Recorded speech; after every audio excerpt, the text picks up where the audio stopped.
Dude, what? This thing's a piece of junk. Are you having issues finding your red dot?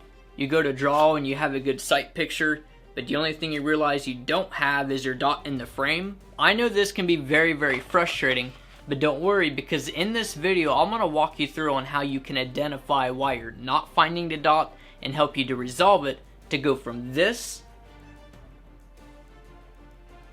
to this. My name is Parker and welcome to Range Rulerz. Let's get into it. So first, we need to identify why we're not finding the dot. I believe that probably the biggest reason why we missed a dot is due to a lack of consistency.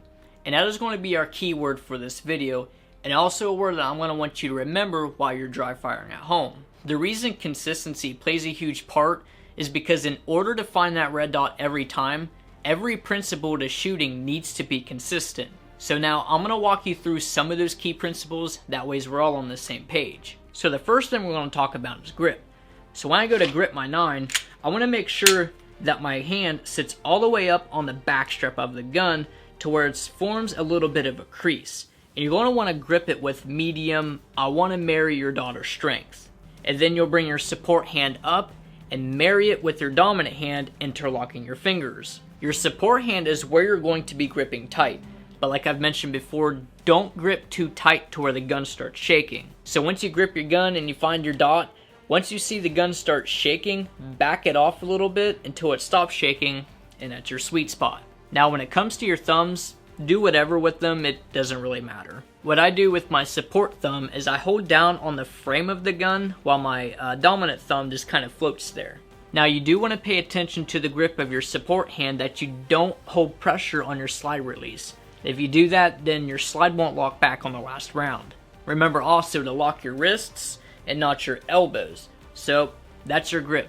Do that every time consistently. And by the way, if you're just getting started with your training, head on over to rangerulers.com to download your free range day checklist, link down in the description box below. And now back to the video. So now let's talk about our draw. The quicker you can get your support hand on your piece, the better, because you're able to build that grip as you press out. When you draw, you pretty much just want to bring your gun straight up.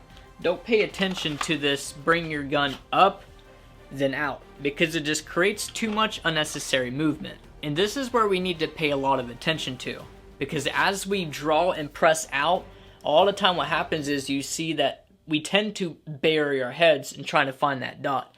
One guy I like to learn from calls it being a tactical turtle. So again, bring your gun up to your eyes and not your eyes and head down to your gun. We want to eliminate all unnecessary movement as much as possible, again, so we can build that consistency. So guys, practice this, dry fire at home, and as you keep building that muscle memory, you're going to find that red dot so much faster.